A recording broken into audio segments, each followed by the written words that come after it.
지리산 자락, 안개가 아직 걷히지 않은 새벽. 덕산의 산천재에는 불이 켜져 있습니다. 한 노인이 앉아 있습니다.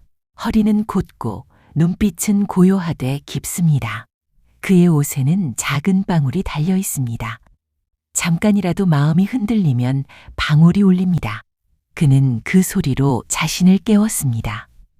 허리춤에는 칼 한 자루, 경의검, 내명자경 외단자의를 새긴 칼입니다. 남을 베기 위한 것이 아니라 자신의 나태함을 베기 위한 칼이었습니다. 이 사람은 조선시대 내내 임금의 부름을 받았습니다. 무려 15번. 그리고 15번 모두 거절했습니다. 권력이 아닌 가르침을 택한 사람, 벼슬이 아닌 제자를 택한 사람, 그리고 500년이 지난 후 한국 교육사학의 원전 조선교육사를 쓴 이만규는 조선교육의 역사를 통틀어 그를 이렇게 불렀습니다.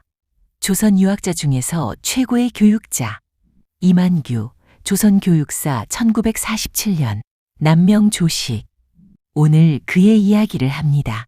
1519년, 조선중종 14년, 19의 청년 조식은 산사에서 주역을 읽고 있었습니다. 그날 소식이 들렸습니다. 김효사와 조광조와 수많은 선비들이 훈구파의 손에 쓰러졌다는 소식. 그의 숙부도 목숨을 잃었습니다. 조식은 책을 덮었습니다. 그리고 오래 생각했습니다. 배워서 무엇을 할 것인가? 벼슬 자리에 앉아 권력과 타협하는 것이 학문인가? 아는 것을 실천하지 않으면 그것은 배움인가? 아니면 독인가? 그의 마음속에 하나의 원칙이 새겨졌습니다. 배워서 실천하지 않으면 배우지 않은 것만 못하다. 이 한 문장이 그의 70평생을 관통하는 기준이 됩니다. 남명에게는 스승이 없었습니다. 혼자였습니다. 하루 종일 단정히 앉아 밤을 새워 경전을 읽고 아침이 되면 다시 앉았습니다. 여러 해가 그렇게 흘렀습니다. 그는 방대한 내용을 요약하고 그것을 몸에 배이게 하고 마침내 간결한 경지에 다다랐습니다. 오늘날로 말하면 자기주도적 학습. 하지만 단순한 공부 방법이 아니었습니다. 그는 스스로 묻고 스스로 흔들리고 스스로 답을 찾는 과정 자체가 사람을 만든다는 것을 알았습니다. 그 알미, 훗날 그의 교육이 됩니다. 제자들이 찾아옵니다. 멀리서 먼 길을 걸어서 그들은 스승에게 묻고 싶은 것이 많습니다. 그런데 남명은 바로 답하지 않습니다. 그는 묻습니다. 왜 이 질문을 하는가? 이 질문을 통해 무엇을 얻고자 하는가? 그것을 몇 번이고 생각해 보았는가? 제자는 당황합니다. 답이 아니라 되물음이 돌아왔으니까요. 하지만 남명은 알고 있었습니다. 질문 자체에 이미 공부가 담겨 있어야 한다는 것을. 스스로 생각하지 않은 질문은 설령 답을 들어도 자신의 것이 되지 않는다는 것을. 질문도 하나의 실천이다. 서양에 소크라테스가 있었다면 조선에는 남명이 있었습니다.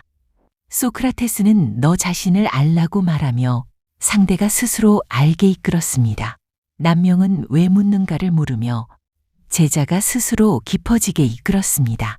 지식을 주는 것이 아니라 생각하는 힘을 키우는 것. 이것이 남명의 교육이었습니다. 남명은 두 가지를 항상 몸에 지녔습니다. 하나는 성성자, 작은 방울. 하나는 경의검, 작은 칼 한 자루. 방울은 마음이 흐릿해질 때 울렸습니다. 칼은 행동이 흔들릴 때 곧게 세웠습니다. 경, 밝게 깨어있는 마음.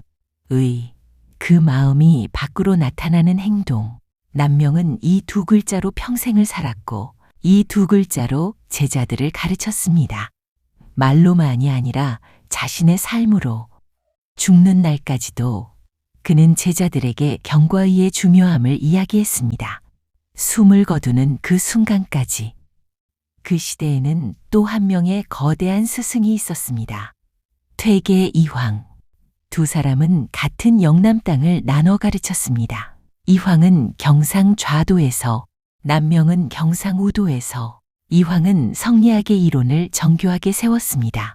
이기론, 사단칠정, 논변이 깊고 저술이 방대했습니다. 남명은 다른 길을 걸었습니다. 그는 이황에게 편지를 써서 이렇게 말했습니다. 옛 현인들의 말씀을 실천하지 않으면서 성리의 학문을 고담준론하며 탐구하는 것이 나는 옳은 것인지 모르겠네.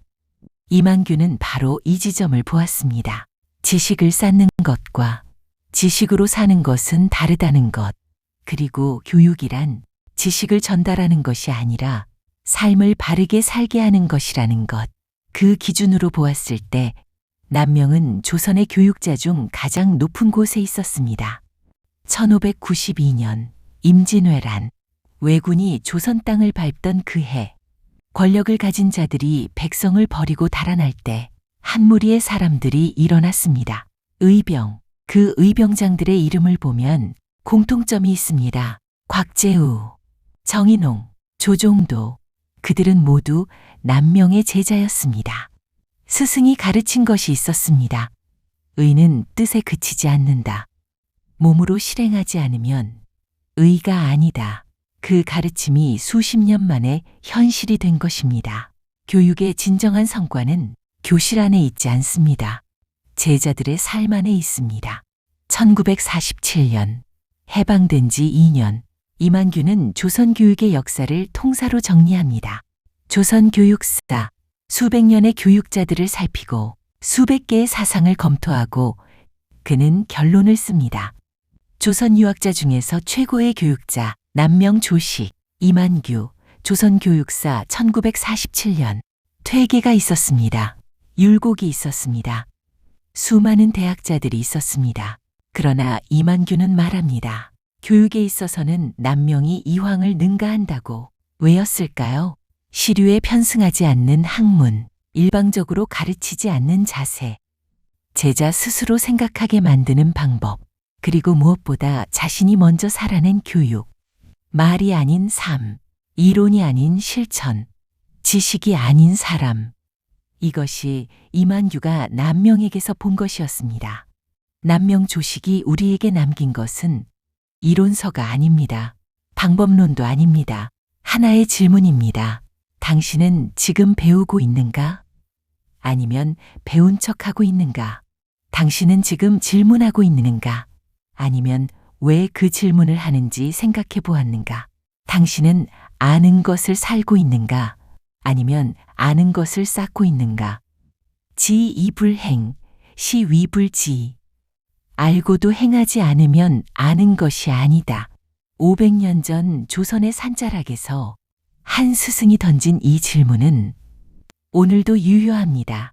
이 영상이 당신에게 하나의 질문을 남겼으면 합니다. 오늘 당신이 배운 것 중 하나를 살아보세요.